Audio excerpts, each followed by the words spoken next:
تو آپ صلی اللہ علیہ وسلم معلم، آپ نے جن کو تعلیم دی، آپ نے جن کو دین پڑھایا، ان کو ہم صحابہ کرام کی جماعت کہتے ہیں۔ وہ صحابہ جنہوں نے نبی پاک صلی اللہ علیہ وسلم سے اذان سیکھی، جنہوں نے نبی پاک صلی اللہ علیہ وسلم سے دینی احکامات سیکھے، جنہوں نے نبی پاک صلی اللہ علیہ وسلم سے قرآن سیکھا، جنہوں نے نبی پاک صلی اللہ علیہ وسلم سے آپ کی سنت کو سیکھا۔ وہ صحابہ کرام رضوان اللہ علیہم اجمعین آپ کے شاگرد تھے۔ تو استادی اور شاگردی کی نسبت ایک ایسی عظیم نسبت ہے کہ جس کو حضور علیہ الصلوۃ والسلام نے بھی اپنی اس نسبت کا ذکر فرمایا کہ میں استاد ہوں، اللہ نے مجھے استاد بنا کر بھیجا گیا ہے اور میں آپ کو دین سکھاؤں گا۔ اور اگر ہم قرآن پڑھیں تو اس کے اندر ہے الرحمن علم القرآن، کہ رحمان نے قرآن سکھایا۔ تو معلم کی صفت ایسی ہے جو اللہ کی بھی ہے، اللہ کے محبوب پیغمبر صلی اللہ علیہ وسلم کی بھی ہے، اور نبی پاک صلی اللہ علیہ وسلم کے شاگرد صحابہ کرام ہوں یا صحابیات ہوں، ان سب کی ہے۔ اگر ہم آپ صلی اللہ علیہ وسلم کے شاگردوں میں دینی تعلیم کا علم اور دینی تعلیم کے اندر رسوخ کو دیکھتے ہیں، 1,44,000 جو نبی پاک صلی اللہ علیہ وسلم کے شاگرد صحابہ کرام تھے، ان میں 6 لوگ سب سے بڑے مفتی تھے، سب سے بڑے دین کے داعی تھے، اور سب سے بڑے قرآن اور سنت کا علم رکھنے والے تھے۔ ان 6 میں ایک خاتون، ایک عورت، سیدہ عائشہ صدیقہ رضی اللہ تعالی عنہ کا نام بھی ملتا ہے۔ تو دین کا علم حاصل کرنا صرف مردوں پر ضروری نہیں، عورتوں پر بھی ضروری ہے۔ کئی خواتین ایسی ہیں جن کو غسل کے فرائض کا پتہ نہیں، نماز وتر میں پڑھی جانے والی دعائے قنوت یاد نہیں، جن کو نماز کے اندر قعدہ میں تشہد یاد نہیں ہے، اپنے والدین کے ایصال ثواب کے لیے دعا اور دعاؤں کا طریقہ یاد نہیں، ہر مہینے جو عورت کو ایک مخصوص ماہواری کے ایام آتے ہیں ان کے مسائل کا پتہ نہیں، بچے کی ولادت کے بعد نفاس کا خون آتا ہے، اس کے احکام کا پتہ نہیں ہے کہ ہم نے ان دنوں میں خون کی حالت میں کیا کرنا ہے اور کیا نہیں کرنا۔ تو اللہ پاک نے آپ کو اس مقصد کے لیے قبول فرمایا ہے کہ آپ چند قدم چل کر آئے کہ ہم جا کر اللہ کا قرآن سیکھیں اور نبی پاک صلی اللہ علیہ وسلم کی شریعت اور سنت سیکھیں، تاکہ ہماری دنیا بھی بن جائے، آخرت بھی بن جائے۔ سیدنا عمر بن خطاب رضی اللہ تعالی عنہ ایک مرتبہ، یہ آپ نے واقعہ کئی بار سنا ہوگا، لیکن میں اس واقعے سے ایک سبق آپ کو جو نکلتا ہے وہی سنانا چاہتا ہوں۔ سیدنا عمر بن خطاب رضی اللہ تعالی عنہ وقت کے حاکم ہیں، 22 لاکھ مربع میل پر ان کی حکومت کا سکہ اور جھنڈا ہے۔ یہ ہمارا پاکستان جو ہے یہ 7 لاکھ مربع میل پر قائم ہے، اور سیدنا عمر بن خطاب رضی اللہ تعالی عنہ کی دور میں جو اسلامی حکومت کا پرچم تھا وہ 22.5 لاکھ مربع میل پر قائم تھا، یعنی ان کی حکومت پاکستان کے رقبے سے بھی بہت زیادہ تھی۔ سیدنا عمر بن خطاب رضی اللہ تعالی عنہ ایک مرتبہ رات کو گشت کر رہے ہیں، گشت کرتے کرتے ایک گھر کے باہر سے گزرتے ہیں تو گھر کے اندر سے ماں بیٹی کی آواز آتی ہے۔ ماں کہہ رہی ہوتی ہے کہ بیٹی آج دودھ تھوڑا ہے، دودھ کے اندر پانی ملا دو تاکہ ہمارے پیسے کم نہ ہوں، وہ صحیح ریٹ پر بک جائے۔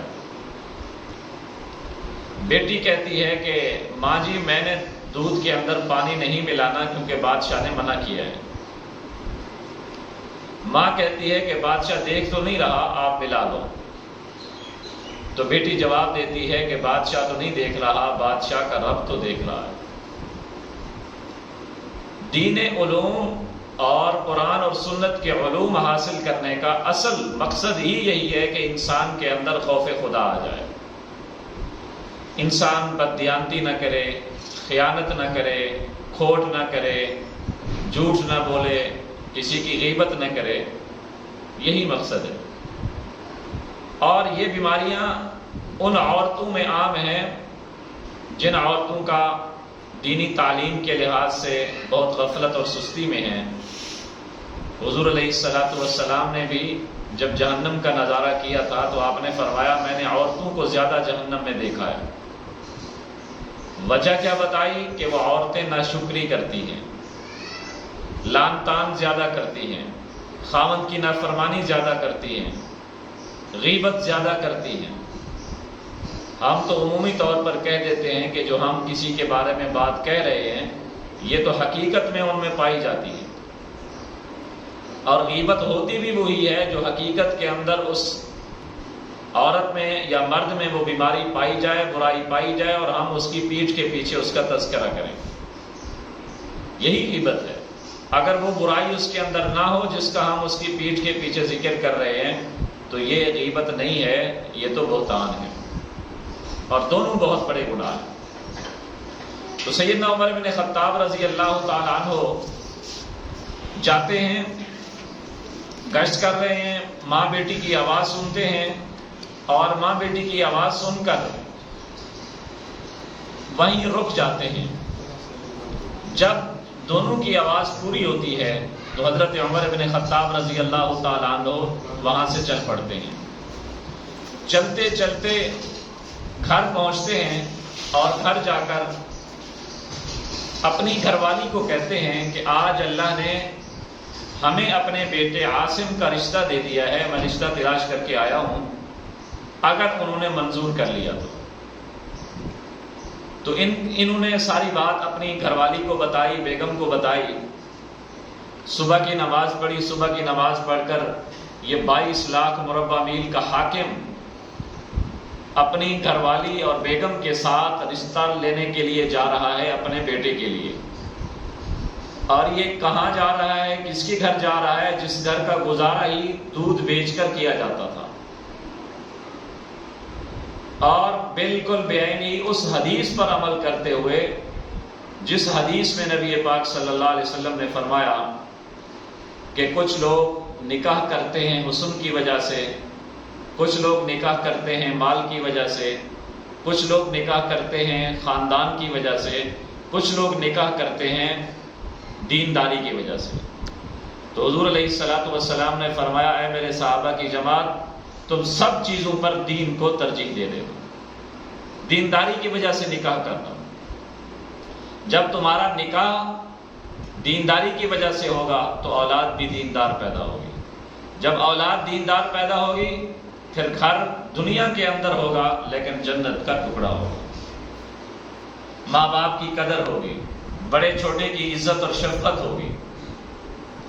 تو جب یہ دونوں گئے اور انہوں نے جا کر درخواست پیش کی تو ان گھر والوں کے خوشی کی انتہا نہ رہی کہ بادشاہ وقت کے بیٹے کے ساتھ ہماری بیٹی غریب کا رشتہ طے ہو جائے، ہمارے لیے اس سے بڑھ کر اور کیا سعادت ہوگی۔ ان کا رشتہ طے ہوا، رشتہ ملنے کے بعد شادی ہوئی، شادی کے 1 سال کے بعد اللہ تبارک و تعالی نے حضرت عمر کے بیٹے حضرت عاصم کے گھر اس بیوی کے پیٹ سے ایک بچی عطا فرمائی۔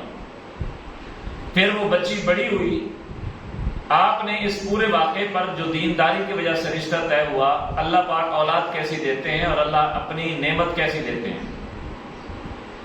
جب یہ سلسلہ چلتا چلتا وہ بیٹی حضرت عاصم کی جو حضرت عمر کے بیٹے کی بیٹی تھی بڑی ہوئی، ان کی شادی ہوئی، پھر اللہ تبارک و تعالی نے اس بچی کے پیٹ سے حضرت عمر بن عبد العزیز کو پیدا فرمایا، جو پوری روح زمین پر پوری کائنات میں اگرچہ خلیفہ راشد نہیں ہیں لیکن ان کو خلیفہ راشد کا درجہ دیا جاتا ہے۔ یہ عمر بن عبد العزیز جیسی اولاد کیسے ملتی ہے، نیک اولاد کیسے ملتی ہے؟ جو ہمارے رشتے دینداری کے حساب سے ہوتے ہیں۔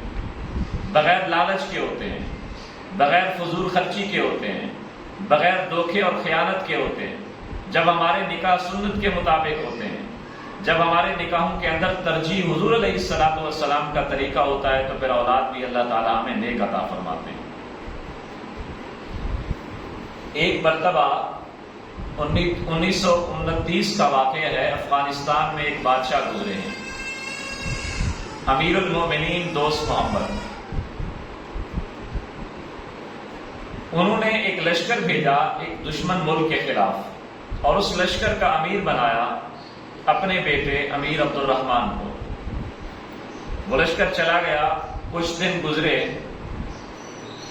ان کے مخبر اداروں نے خبر دی کہ امیر المومنین آپ کا جو بیٹا تھا وہ شکست کھا کر بھاگ کر واپس آ رہا ہے۔ تو امیر المومنین دوست محمد کے لیے یہ بات بہت بری لگی کہ میرا بیٹا یا تو قتل ہو جاتا یا غازی بن کر آتا، فاتح بن کر آتا، یہ پیٹھ دکھا کر شکست کھا کر بھاگ آنا میرے لیے بہت بڑا عیب ہے، شرعی طور پر بھی گناہ کبیرہ ہے۔ بادشاہ پریشانی کی حالت میں گھر چلا جاتا ہے۔ گھر جانے کے بعد بیگم پوچھتی ہے کہ خیر تو ہے، آج اتنی پریشان کیوں لگ رہے ہو؟ امیر المومنین نے جواب دیا کہ میں پریشان اس وجہ سے ہوں کہ مجھے معتبر اداروں نے خبر دی کہ آپ کا بیٹا شکست کھا کر بھاگ کر آ رہا ہے، تو میرے لیے یہ بہت بڑی عیب کی بات ہے۔ یہ بات سنتے ہی بادشاہ کی گھر والی بیگم نے کہا کہ آپ کو غلط خبر دی گئی ہے، میرا بیٹا شکست کھا کر واپس نہیں آ سکتا، یا تو وہ جان دے دے گا یا فاتح بن کر آئے گا۔ بادشاہ نے پوچھا آپ کو کیسے پتا؟ آپ تو گھر کے اندر رہ رہی ہیں، معتبر ادارے میرے ہیں، ایجنسیز میری ہے، انہوں نے مجھے خبر دی۔ تو بیگم کہنے لگی جائیں آپ اور دوبارہ پتہ کریں۔ اگر ہم اس واقعے کو دیکھ کر ہم اپنے آپ پر کبھی غور کیا کہ اگر ہمیں کوئی آ کر خبر دے کہ آپ کے بیٹے نے غلط کام کیا ہے، چوری کی ہے، زنا کیا ہے، شراب پی ہے، یا کوئی بھی برا کام کیا ہے، تو کیا آپ ان کی صفائی دے سکتی ہیں؟ تو ہم میں سے کوئی مرد اور عورت ایسا نہیں ہے جو یہ کہہ دے بغیر پوچھے کہ جی میں اپنے بیٹے کی صفائی دیتا ہوں یا دیتی ہوں۔ کوئی ایسا نہیں ہے، مرد ہو، عورت ہو، والد ہو، والدہ ہو، وہ دونوں کہیں گے کہ ہم اپنے پہلی اولاد سے پوچھیں گے، بیٹے سے پوچھیں گے، تب پھر آپ کو جواب دیں گے۔ لیکن یہ ایک ایسی خاتون ہے جو بادشاہ کی بیوی ہے، کہہ رہی ہے کہ نہیں میرا بیٹا ایسا گناہ نہیں کر سکتا۔ بالآخر کچھ دن گزرے، بادشاہ کو پھر خبر ملی کہ واقعی امیر عبد الرحمن فاتح بن کر آ رہا ہے، شکست کھا کر نہیں آ رہا۔ تو وہ بڑا حیران ہوا کہ میری بیوی کو کیسے پتہ چل گیا۔ اب میرے اس واقعے کو ذرا توجہ سے سننا، اور ہم نے اپنے دل میں اس بات کو بٹھانا ہے کہ ان کی تربیت کیا تھی اولاد کو، اور ہماری تربیت کیا ہے۔ ہماری تربیت تو یہ ہے، ہم کہتے ہیں کہ بس پیسہ آنا چاہیے، چاہے سود کے ہوں چاہے جوئے کے ہوں۔ ہماری کوشش ہے کہ ہمارے اگر یتیم بھانجے ہیں، یتیم بھانجیاں ہیں، بھتیجے ہیں، بھتیجیاں ہیں، تو ان کے پیسے بینک کے اندر فکس کرا لیں اور سود پر ان کو ماہانہ پرافٹ ملتا رہے۔ اس سے غرض نہیں کہ یہ حلال ہے یا حرام ہے،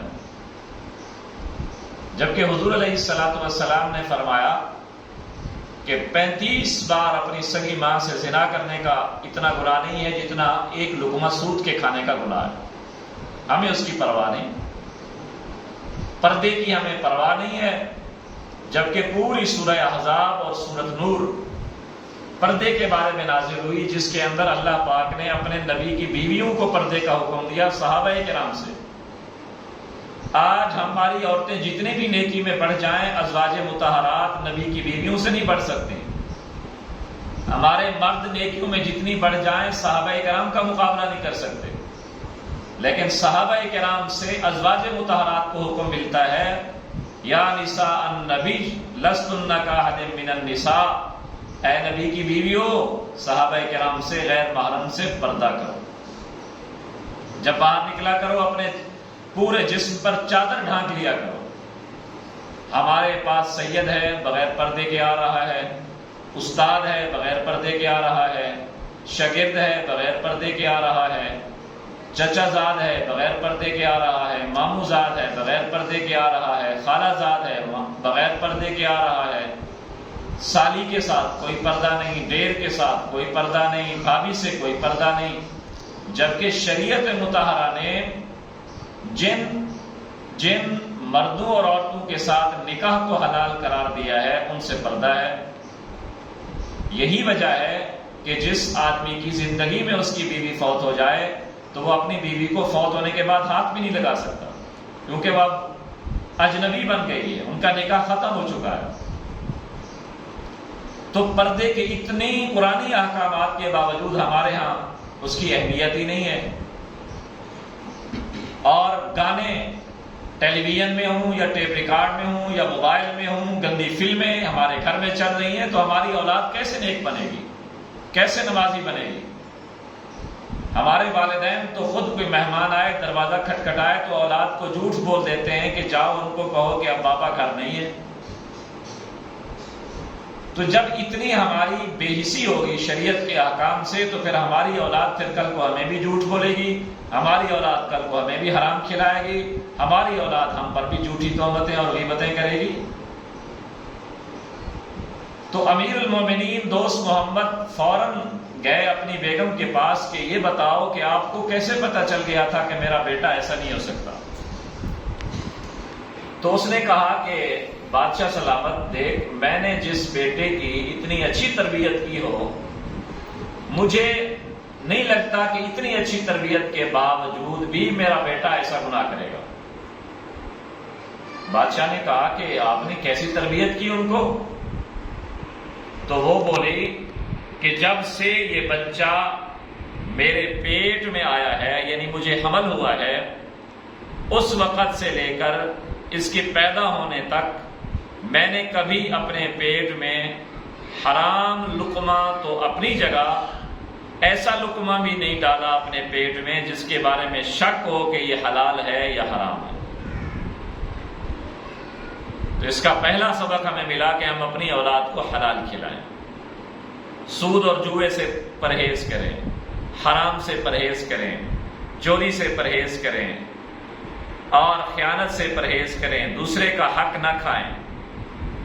آج ہم دیکھیں، ہم لوگ میاں بیوی بیٹھ کر صلاح مشورہ کرتے ہیں کہ جو ہماری جائیداد ہے یہ ہم اپنے بیٹوں کے نام کرا دیتے ہیں، بیٹیوں کے نام نہیں کرتے.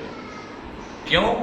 کہ بیٹیوں نے تو ویسے دوسرے گھر میں جانا ہے، لیکن کبھی دل کے دروازے پر دل کے ضمیر نے یہ دستک نہیں دی کہ کسی کی بیٹی تو ہمارے گھر آئے گی اگر ہماری بیٹی کسی کے گھر جائے گی. سنیں نبی پاک صلی اللہ علیہ وآلہ وسلم کا فرمان ہے، من قطع میراث وارثہ قطع اللہ میراثہ من الجنہ. جو آدمی بھی اپنی بہن، اپنی بیٹی کے جائیداد سے اس کو محروم کر دے گا، اللہ کی بنائی ہوئی جنت میں اس کا کوئی حصہ نہیں. ہم عذر بہانے بھی بنا لیتے ہیں کہ جی بہنیں راضی ہیں، بیٹیاں راضی ہیں، لیکن کبھی سوچا کہ کبھی بھائی بھی اس بات پر راضی ہوئے کہ ہم اپنا حصہ بہنوں کو دے دیتے ہیں؟ کیا جس طرح بھائیوں کی اولاد ہے، بہنوں کی تو اولاد ہے، جس طرح بیٹوں کی اولاد ہوتی ہے، بیٹیوں کی بھی تو اولاد ہوتی ہے، ان کی بھی تو ضروریات ہوتی ہیں. تو اس کا پہلا سبق یہ ہے کہ ہم کسی کا حق اپنے پاس نہ رکھیں. اور دوسری چیز وہ کہنے لگی کہ جب سے یہ بچہ پیدا ہوا، اس کے پیدا ہونے کے بعد 2 سال تک میں نے اس بچے کو دودھ پلایا، لیکن کبھی مجھے یاد نہیں ہے کہ میں نے بغیر وضو کے اس بچے کو دودھ پلایا. آج ہم دیکھیں کہ ہماری خواتین کتنی باوضو رہتی ہیں. عمومی طور پر جو آدمی باوضو نہیں رہتا، ہمیشہ بے وضو اور پلیت رہتا ہے، اس کو وساوس کی بیماری آتی ہے، حافظہ قائم نہیں رہتا، برائیاں اس سے زیادہ ہوتی ہیں، گناہ اس سے زیادہ ہوتے ہیں. اور جو آدمی باوضو رہتا ہے، اگر یہ باوضو ہونے کی حالت میں مر گیا تو اللہ اس کو شہید کا ثواب دیں گے. جو آدمی ہمیشہ باوضو رہتا ہے اللہ اس کے رزق میں برکت دیتے ہیں، اللہ اس کی صحت میں برکت دیتے ہیں، اللہ اس کی اولاد میں برکت دیتے ہیں، اللہ اس کو باوضو رہنے کی نیکیاں عطا فرماتے ہیں۔ حضرت بلال رضی اللہ تعالی عنہ سے نبی پاک صلی اللہ علیہ وسلم نے فرمایا، بلال میں جنت میں گیا، میں نے وہاں آگے پاؤں کے آہٹ کی ایک آواز سنی تو مجھے بتایا گیا کہ یہ آپ کے غلام بلال کی جوتیوں کی آواز ہے۔ بلال کون سی نیکی کرتے ہو کہ جنت کے والے بھی تیری جوتوں کی آہٹ سنتے ہیں، تو چلتا زمین پر ہے؟ تو حضرت بلال رضی اللہ تعالیٰ عنہ نے کہا، یا رسول اللہ صلی اللہ علیہ وسلم، اور تو کوئی نیکی ایسی مجھے یاد نہیں ہے کہ جس پر میں کہہ سکوں کہ اس کی وجہ سے یہ ہوا ہے۔ ایک نیکی ہے کہ جب بھی میں بے وضو ہوتا ہوں، وضو میرا ٹوٹتا ہے تو میں فوراً وضو کر لیتا ہوں، اور جب بھی وضو کرتا ہوں تو 2 رکعت تحیۃ الوضو پڑھ لیتا ہوں۔ تو اس لیے اس ماں نے، امیر المومنین دوست محمد کی بیوی نے اپنی اولاد کی تربیت کی اور ان کو اپنے اولاد پر اتنا یقین تھا۔ آج ہمارے لیے یہ لمحہ فکریہ ہے کہ ہم اپنی اولاد کی تربیت اچھی نہیں کر رہے۔ تو اس فہم دین کورس کے اختتام پر ہمارے دل میں اس بات پر پختہ عہد ہونا چاہیے کہ ہم اللہ کے قرآن کے مطابق، حضور پاک صلی اللہ علیہ وسلم کے فرمان کے مطابق ہم عمل کریں۔ اور یہ جو معلمات ہیں یہ آپ کی دینی رہنما اور پیشوا ہیں، ان سے پوچھ کر، ان سے سیکھ کر، اگر کوئی دینی کتاب بھی پڑھنی ہے تو ان سے پوچھ لیں کہ میں کون سی کتاب پڑھوں، میرے لیے کون سی کتاب فائدہ مند رہے گی۔ آج کل بہت سارے ایسے فتنے آ چکے ہیں جو ہمیں دین کے نام پر دین سے دور کر رہے ہیں۔ یہ جو یوٹیوب، نیٹ، جہاں ان سے بہت سارے لوگوں نے فائدہ اٹھایا ہے، وہیں بہت سارے لوگ ان سے گمراہ بھی ہوئے ہیں۔ آج ہمارا بچہ، ہماری بیٹی، ہماری بہن نیٹ کھول کر بیٹھ جاتی ہے، دینی شوق بھی ہوتا ہے، وہ داڑھی پگڑی دیکھ کر وہ متاثر ہو جاتے ہیں کہ یہ اچھی بات کر رہا ہے، لیکن اس کے بیک گراؤنڈ کا کوئی پتہ نہیں ہے کہ یہ عالم بھی ہے یا نہیں، یہ مسئلہ صحیح بھی بیان کر رہا ہے یا جھوٹ بول رہا ہے، یہ بندہ کیسا ہے کیسا نہیں ہے، اس کے استاد کیسے ہیں کیسا نہیں ہے۔ تو اس لیے اپنے اساتذہ سے، اپنے علماء سے، اپنے مفتی صاحبان سے، ان خواتین معلمات سے ضرور ہمیں اس دینی مسائل اور دینی کتب کے لحاظ سے رہنمائی لینی چاہیے۔ نبی پاک صلی اللہ علیہ وآلہ وسلم کے دور میں عورتوں کے لیے مسجد کے اندر الگ انتظام ہوتا تھا نماز پڑھنے کا، لیکن 7 شرطیں تھیں کہ خوشبو لگا کر کوئی عورت نہ آئے، زیب و زینت کر کے کوئی عورت نہ آئے، اور فخریہ اور قیمتی لباس کوئی پہن کر نہ آئے، اور مردوں کے آخر میں آئیں، اور جو ہی امام سلام پھیرے فوراً چلی جائیں۔ تو یہ سارے احکامات کی پابندی سے ان کو مسجد میں آنے کی اجازت تھی۔ اور اس کے بعد نبی پاک صلی اللہ علیہ وسلم کا وصال ہوا، حضرت ابوبکر صدیق کا دور آیا، تو اماں عائشہ رضی اللہ تعالی عنہا جو ہماری ماں ہیں، بخاری شریف کے اندر ان کی روایت ہے، وہ فرماتی ہیں کہ میں آج جو حالات دیکھ رہی ہوں بے حیائی کے، اور میں آج جو حالات دیکھ رہی ہوں عورتوں کے اور مردوں کے جو دین سے دور ہوتے جا رہے ہیں، اگر یہ حالات حضور پاک صلی اللہ علیہ وآلہ وسلم دیکھ لیتے تو اپنی امت کی عورتوں کو مسجدوں سے اس طرح منع کر دیتے جس طرح بنی اسرائیل کی عورتوں کو مسجدوں سے روک دیا گیا۔ یہ بخاری شریف کی حدیث ہے۔ اب اماں عائشہ کے دور کے حالات آپ دیکھیں اور ہمارے دور کے حالات دیکھیں، جب ان کے دور میں مسجد میں جانے کی اجازت نہیں تھی، ہمیں بطریق اولا فرض بنتا ہے کہ ہم اگر اپنے بچیوں کا ایمان، بچیوں کا دین، خواتین کے ایمان اور اسلام کو بچانا چاہتی ہیں تو کسی پرد ماحول میں نماز بھی ادا کریں گھر کے اندر، اور کسی خواتین کے معلمات کے مدرسے میں جا کر ان سے دینی احکامات بھی سیکھیں۔ حضرت مالک ابن حویرث رضی اللہ تعالی عنہ نبی پاک صلی اللہ علیہ وسلم کے پاس آتے ہیں، 20 دن رہے، بخاری شریف میں ہے، دین سیکھتے رہے. جب واپس جانے لگے تو حضور علیہ الصلوۃ والسلام نے فرمایا مالک ارجعوا الی اہلیکم فعلموہم، یہ جو تم مجھ سے دین سیکھ کر جا رہے ہو اپنے گھر والوں کو بھی جا کر یہ دین سکھاؤ. تو ہم نے جو یہ کورس پڑھا ہے ہم نے خود بھی اس پر عمل کرنا ہے، جا کر اپنی بچیوں کو، اپنی بہنوں کو اور ہمارے گھر میں جو خواتین رہتی ہیں ان کو بھی یہ جا کر سکھانا ہے. اور آئندہ بھی جب اس طرح کے کورس کی آپ کو دعوت دی جائے تو اپنی سہیلیوں کو اور اپنی باقی خواتین کو ترغیب دے کر اس کے اندر لے آنا ہے. اور دوسری بات کہ ہمارے بچے ہیں، چھوٹے ہیں، تو ابھی سے وعدہ کر لیں، دل کے اندر نیت کر لیں، اللہ سے وعدہ کر لیں، اے اللہ جب یہ ہمارے بچے بڑے ہوں گے تو ہم ان کو قرآن کا حافظ و قاری بنائیں گے. جب ہماری یہ بچیاں بڑی ہوں گی تو معلمات کے پاس بنات کے دینی مدرسے میں جا کر ان کو چھوڑ آئیں گے اور یہ قرآن و سنت کی تعلیم حاصل کریں گی. ہمارے لیے بھی دنیا آخرت کی کامیابی کا باعث بنے گی، حضور علیہ السلام کی شفاعت کا باعث بنے گی، اور ہمارے بڑوں کے لیے بھی اور اپنی بھی دنیا اور آخرت کو اچھا کریں گے. ہم دنیا سے چلے جائیں گے، یہی اولاد جن کو ہم آج مدرسے میں چھوڑ گئے، قرآن پڑھایا، سنت پڑھائی، جب بھی یہ نماز پڑھیں گے تو نماز کے آخر میں اتحیات کے بعد درود شریف پڑھ کر ربنا اغفر لی، رب اجعلنی والی دعا میں یہ جملہ پڑھیں گے ربنا اغفر لی ولوالدی، اے اللہ ہمیں بھی معاف کر دے، ہمارے والدین کو بھی معاف کر دے. تو اللہ کی رحمت کو جوش آئے گا. اللہ صبح سے لے کر شام تک جب بیٹا اور بیٹی دعا کریں گے تو اللہ فرمائیں گے فرشتوں یہ بچہ اور بچی صبح سے لے کر شام تک اپنے والدین اور اپنے لیے بخشش کی دعا کر رہے ہیں، تم گواہ ہو جاؤ میں نے اس کو بھی معاف کر دیا اور ان کے بچوں کو بھی معاف کر دیا. یہ دینی مدارس چاہے وہ بچوں کے ہوں یا بچیوں کے ہوں، یہ ہمارے قوم کے بہت بڑے محسن ہیں.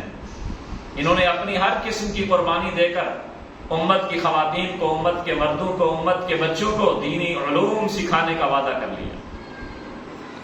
تو اس لیے آپ سب سے بڑی خوش نصیب خواتین ہیں جو اس دین اسلام کو سیکھنے کے لیے یہاں پر آئی ہے. دیکھیں مردوں اور عورتوں کا کتنا فرق ہے نماز کے اندر. مرد ناف کے نیچے ہاتھ باندھتا ہے، عورتیں سینے پر ہاتھ باندھتی ہیں، کیونکہ عورتوں کے لیے پردہ اور حیا اسی میں ہے. جس طرح دوڑی بی بی ہاجرہ تھی صفا اور مروہ، لیکن دوڑنے کا حکم عورت کے لیے نہیں ہے، مرد کے لیے ہے. کیوں؟ اس کا پردہ اور حیا اس کے اندر تھا. مرد رکوع اور سجدہ کشادہ ہو کر کریں گے، لیکن عورت سکڑ کر سجدہ کرے گی کیونکہ اس کا پردہ اور حیا اسی میں ہے. بہت ساری اب خواتین کو ہر مہینے حیض آتا ہے، اس کے مسائل یاد کرنے چاہیے کہ حیض کی حالت میں نماز بالکل معاف ہے نہیں پڑھنی، لیکن روزہ اگر رکھا ہوا تھا، حیض آ گیا تو روزہ ٹوٹ جائے گا، لیکن روزے کی بعد میں قضا کریں گے. حیض کا خون آ رہا ہے یا نفاس کا خون آ رہا ہے، تلاوت قرآن بالکل منع ہے. ہمارے اوپر غسل فرض ہو گیا ہے تو سارا دن ٹوٹی کے نیچے کھڑے رہیں، پاک نہیں ہوں گے جب تک 3 فرض پورے نہ کریں گے. منہ بھر کر کلی کرنا، ناک میں پانی ڈالنا، پورے جسم پر پانی بہانا، ایک بال کے برابر بھی جگہ خشک نہ رہے. تو اس لیے ہمیں پورے کا پورا دین سیکھنے کی کوشش کرنی چاہیے اور آگے اس کو سکھانے کی کوشش کرنی چاہیے. اور آخری بات میں ان دنوں کے حوالے سے جو یہ ماہ ذی الحج کے دن چل رہے ہیں تو اس حوالے سے عرض کروں گا. آج 7 ذی الحج ہے اور جو رات آنے والی ہے یہ 8 ذی الحج کی رات ہے. حضور پاک صلی اللہ علیہ وآلہ وسلم کا فرمان ہے جو میرا امتی یکم ذی الحج سے لے کر 9 ذی الحج تک ایک روزہ رکھتا ہے، اللہ تعالیٰ ایک روزے کا ثواب سال کے روزوں کے برابر اس کو عطا فرماتے ہیں. اور جو میرا امتی اس راتوں میں سے ایک رات کو عبادت کرتا ہے تو اللہ تبارک و تعالیٰ اس کو لیلۃ القدر کی عبادت کے برابر ثواب عطا فرماتے ہیں. اور آپ صلی اللہ علیہ وسلم نے فرمایا جب من رآ ہلال ذی الحج، جب ذی الحج کا چاند نظر آ جائے اور تمہارا ارادہ قربانی کرنے کا ہو تو تمہارے لیے مناسب یہ ہے کہ تم اپنے بال بھی نہ کٹاؤ، اپنے ناخن بھی نہ کٹاؤ. یہ مستحب کے حکم میں ہے، اگر کٹا بھی لیے تو قربانی ہو جائے گی، بہتر یہ ہے کہ نہ کٹائیں.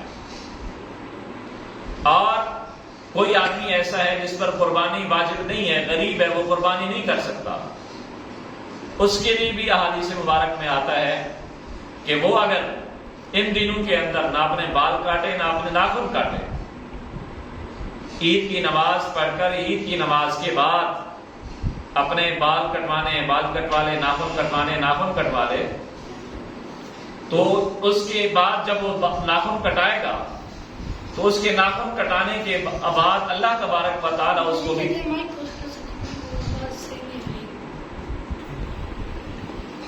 اب دیکھ، تو جو آدمی، جس آدمی پر قربانی واجب نہیں تھی، غریب تھا، اگر وہ اپنے بال نماز عید کے بعد کٹائے، اپنے ناخن نماز عید کے بعد کٹائے، تو اللہ تبارک و تعالی اس آدمی کو بھی اس عمل کی وجہ سے قربانی کے برابر ثواب عطا فرماتے ہیں۔ لیکن عورتوں پر نماز عید نہیں ہے، مردوں پر نماز عید واجب ہے، عورتوں پر جمعہ واجب نہیں ہے، عورتیں نماز ظہر ادا کریں گی، اور جب 7 ذی الحج کا دن آئے، 7 ذی الحج کے بعد جو رات آتی ہے اس کو لیلۃ الترویہ کہتے ہیں۔ حضور علیہ الصلوۃ والسلام نے ارشاد فرمایا کہ جو آدمی 5 راتوں کو جاگ کر اللہ کی عبادت کرتا ہے، من احیا اللیالی الخمس فقد وجبت لہ الجنہ، جو آدمی 5 راتوں کو جاگ کر اللہ کی عبادت کرتا ہے، فقد وجبت لہ الجنہ، اس کے لیے جنت واجب ہے۔ پہلی رات لیلۃ الترویہ 8 ذی الحج کی رات، یہ جو ابھی آ رہی ہے۔ دوسری رات لیلۃ العرفہ 9 ذی الحج کی رات۔ تیسری رات لیلۃ النحر عید کی رات، اور چوتھی لیلۃ الفطر عید الفطر کی رات، اور 5ویں لیلۃ النصف من شعبان 15 شعبان کی رات۔ یہ جو 5 راتوں کو جاگ کر جو آدمی بھی مرد عورت اللہ کی عبادت کرے گا، اللہ سے دعاؤں کا اہتمام کرے گا، معافی کا خواستگار ہوگا، اللہ تبارک و تعالیٰ اس کے لیے جنت کو واجب فرما دیتے ہیں۔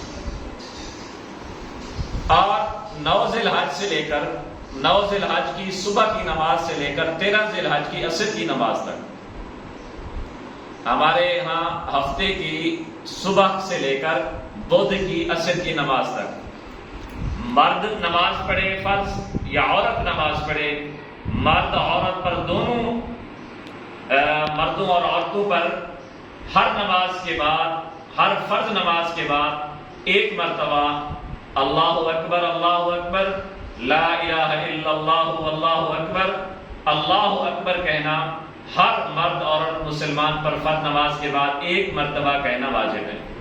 اگر یہ چھوٹ گیا تو پھر توبہ اور استغفار واجب ہے۔ ہفتے والے دن صبح کی نماز سے لے کر بدھ والے دن عصر کی نماز تک ہر فرض نماز کے بعد مرد اور عورت کے لیے 1 مرتبہ یہ تکبیر تشریق پڑھنا لازمی ہے۔ اور جو خاص طور پر 9 ذی الحج کا روزہ ہے، یہ کیونکہ حج کا دن ہوتا ہے، یوم عرفہ ہوتا ہے، حضور پاک صلی اللہ علیہ وآلہ وسلم نے فرمایا کہ جو آدمی عرفہ کے دن یعنی 9 ذی الحج کو روزہ رکھے گا، اللہ تبارک و تعالیٰ 2 سال کے گناہ اس کے معاف فرما دیتے ہیں۔ ایک جو گزشتہ سال گزر چکا، اور دوسرا جو آنے والا سال ہے، یعنی آنے والے سال بھی اگر وہ آدمی کوئی گناہ کرے، اللہ تبارک و تعالیٰ اس 9 ذی الحج کے روزے کی برکت سے اس گناہ کو معاف فرما دیتے ہیں۔ اور عید والے دن کو اگر ہم دیکھیں اور قرآن مجید کا مطالعہ کریں تو پارہ نمبر 30 میں ایک سورت ہے، سورت الفجر۔ اللہ پاک نے اس میں 4 قسمیں کھائیں۔ والفجر قسم ہے فجر کی، ولیال عشر قسم ہے 10 راتوں کی، والشفع قسم ہے جفت کی، والوتر قسم ہے طاق کی۔ تو اب ان فجر سے مراد، 10 راتوں سے مراد، طاق اور جفت سے مراد کیا ہے؟ مفسرین کرام لکھتے ہیں کہ اللہ نے فرمایا والفجر قسم ہے فجر کی، اس سے مراد 10 ذی الحج کی فجر ہے، یعنی عید کے دن کی فجر۔ ولیال عشر قسم ہے 10 راتوں کی، ان سے مراد 1 ذی الحج سے لے کر 10 ذی الحج تک یہ جو درمیان میں 10 راتیں ہیں اللہ پاک نے اس کی قسم کھائی ہے. والشفع قسم ہے جفت کی، اس سے مراد 10 ذی الحج کا دن ہے. والوتر قسم ہے طاق کی، اس سے 9 ذی الحج کا دن مراد ہے.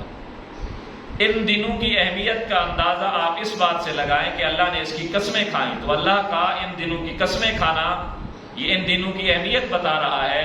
جب ان دنوں کی اہمیت اور احترام ہے تو ہم ان دنوں کے اندر اللہ کا ذکر، اللہ کو یاد کثرت سے کیا کریں. اور قرآن مجید میں ہے وَاذْكُرُوا اللَّهَ فِي أَيَّامٍ مَّعْدُودَاتٍ کہ گنتی والے دنوں میں اللہ کا ذکر کثرت سے کیا کرو. ان سے مراد 9 ذی الحج سے لے کر 13 ذی الحج کی اصل کی نماز تک ہے. اب قربانی کس پر فرض ہے اور کس پر فرض نہیں ہے؟ کیونکہ حضور پاک صلی اللہ علیہ وسلم نے فرمایا من وجد ساعة فلم يضحِ فلا يقربن مصلانا. جو آدمی طاقت رکھے قربانی کی پھر بھی نہ کرے، اس کو یہ حق نہیں کہ وہ ہماری عیدگاہ میں آ کر نماز عید ادا کرے.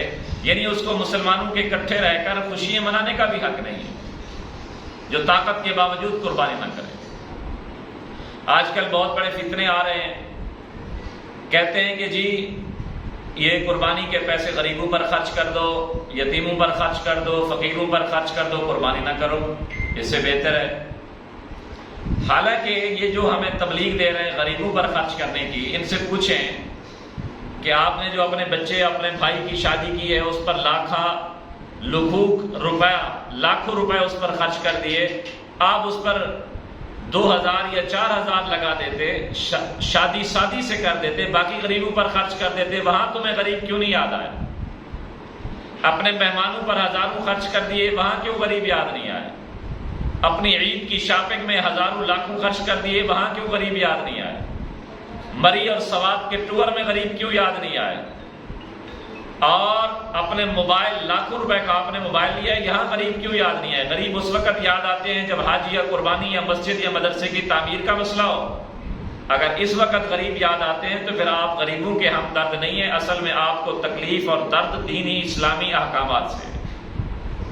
حضور علیہ الصلوۃ والسلام 10 سال مدینہ میں رہے، 10 سال قربانی کرتے رہے. کیا آپ غریبوں کے خیر خواہ نہیں تھے؟ آپ نے آخری سال 100 اونٹ قربان کر دیے. کیا آپ غریبوں کے خیر خواہ نہیں تھے؟ اگر غریبوں کی خیر خواہی کی بات ہو تب بھی قربانی کرنے میں غریبوں کا فائدہ ہے. غریب ہی جانور پالتے ہیں، غریب ہی گھاس کاشت کرتے ہیں، غریب ہی گھاس بیچتے ہیں، غریب ہی ڈالے پر جانور لاد کر عیدگاہ پہنچاتے ہیں، منڈیاں پہنچاتے ہیں اور اس کا گوشت تقسیم کرتے ہیں، گوشت بناتے ہیں، چمڑے کا کاروبار کرتے ہیں. یہ سارا فائدہ نفع تجارتی کاروبار کی جو برکت ہے یہ غریب سمیٹ جاتا ہے. تو قربانی اگر نہ کی جائے تو ان سارے نفع سے غریب محروم ہو جائے گا. اس لیے حضور علیہ السلام نے فرمایا عظموا ضحایاکم فإنها مطایاکم علی الصراط کہ قربانیاں موٹی تازی کیا کرو، یہ پل صراط پر تمہارے لیے سواریاں بنے گی. اور یہ بھی یاد رکھنا عام طور پر دھوندا کی رٹ لگائی ہوئی ہے کچھ لوگوں نے کہ بڑا جانور دھوندا ہو تب قربانی ہوگی، چھوٹا جانور دھوندا ہو تب قربانی ہوگی. ایسا نہیں ہے. یہ دھوندا ہونا علامت ہے بکری کے سال مکمل ہونے کی. دھوندا ہونا علامت ہے بیل اور اونٹ کے عمر مکمل ہونے کی. اصل عمر ہے بکری یا بکرا اگر سال کا ہو جائے تب اس کی قربانی جائز، چاہے دھوندا ہو یا نہ ہو. اور بھیڑ 6 ماہ کی اگر بڑی لگے تو اس کی اجازت ہے، اور اونٹ 5 سال کا ہو تب اس کی قربانی جائز ہے. اور بیل یا گائے یا بھینس اگر یہ بھی 2 سال کی مکمل ہو جائیں تو ان کی قربانی بھی جائز ہے. تو اصل عمر ہے، دھوندا ہونا اس کی علامت ہے. آج کل کچھ لوگ یہ بھی کہتے ہیں کہ جی بھینس کی قربانی نہیں ہے. بھئی کیوں نہیں ہے؟ کہ جی حضور علیہ الصلوۃ والسلام کے دور میں اس کا ذکر ہی نہیں ملتا. تو اگر ذکر نہیں ملتا تو پھر حلال کیوں ہے؟ جب ذکر ہی نہیں ملتا اس وجہ سے اس کی قربانی جائز نہیں ہے تو حلال کہاں سے آ گئی؟ تو حلال ہونا تو اس کا دکھاؤ نا. تم کہتے ہو کہ اس کا ذکر ہی نہیں ہے تو حلال کیسے ہوگی؟ جبکہ قرآن مجید میں ہے کہ قربانی کرو من بہیمۃ الانعام. مویشی جو پالتو مویشی ہیں گھر کے اندر پالے جاتے ہیں جانور، ان کی حلال جانوروں کی قربانی کرو. جس طرح بھیڑ بکری پالی جاتی ہے، گائے پالی جاتی ہے، تو بھینس بھی پالی جاتی ہے۔ بھینس گائے کی ایک قسم ہے، اس کے تمام احکام گائے والے ہیں، اس لیے بلا شک و شبہ ان کی قربانی جائز ہے۔ اور جس مرد پر قربانی لازم ہو یا جس عورت پر قربانی لازم ہو، وہ اپنی قربانی کریں، اگر اس کے بعد فرصت بچے نبی علیہ الصلوۃ والسلام کی طرف سے کریں، اپنے مرحوم والدین کی طرف سے کریں، فوت شدہ بہن بھائیوں کی طرف سے کریں، یا اپنے بچوں کی طرف سے کریں تو اس کی اجازت ہے۔ اور جس عورت کے پاس اگر سونا ہے تو 7.5 تولہ ہے تو اس پر قربانی واجب ہے، اگر سونا نہیں ہے، چاندی ہے تو 52.5 تولے چاندی ہے تو اس پر زکوٰۃ بھی واجب ہے، قربانی بھی واجب ہے۔ اگر سونا 7.5 تولے نہیں ہے، 2-3 تولے سونا ہے اور 5-10-15 تولے چاندی ہے، کیونکہ یہ دونوں کی قیمت 52.5 تولے چاندی کی قیمت کے برابر بن جاتی ہے، تو اس لیے جس عورت کے پاس 2-4 تولے سونا، 2-4 تولے چاندی ہے، اس پر بھی قربانی کرنا واجب ہے۔ اور عورت کی قربانی جو اس کی مالیت کی ہے وہ اس پر واجب ہے، اگر خامند اس کی طرف سے کرے گا تو ادا ہو جائے گی، اگر خامند اس کی طرف سے نہیں کرے گا تو اس پر گناہ عورت کو ملے گا۔ اگر سونا چاندی نہیں ہے، آج کل کے دور میں 82,000 سے زیادہ رقم کسی عورت کے پاس ہے تو اس پر بھی قربانی کرنا واجب ہے۔ یا کوئی مال تجارت جو بیچنے کے لیے رکھا گیا ہو، لیا گیا ہو، اس کی بھی قیمت اگر 82,000 سے زائد ہے تو اس عورت پر بھی قربانی کرنا واجب ہے۔ اور حضور علیہ السلام نے فرمایا من وجد ساعتا فلم یضحی فلا یقربن مصلانا، جس آدمی کو قربانی کی طاقت ہو پھر بھی وہ قربانی نہ کرے تو اس کو اجازت نہیں ہے کہ وہ مسلمانوں کے اندر آ کر عید کی نماز ادا کرے۔ تو اس لیے یہ چند باتیں تھیں فہم دین کورس کے اختتام پر آپ کے سامنے عرض کر دی۔ اگر کسی بہن ماں نے، کوئی بیٹی نے کوئی مسئلہ پوچھنا ہو تو پرچی دیکھ کر اس کے اندر پوچھ سکتے ہیں، تاکہ ہمیں بھی پتہ چل جائے اور دیگر خواتین کو بھی ان مسائل کا علم ہو جائے۔ اللہ تبارک و تعالی ہم سب کو عمل کی توفیق نصیب فرمائے۔ وآخر دعواہم ان الحمد للہ رب العالمین۔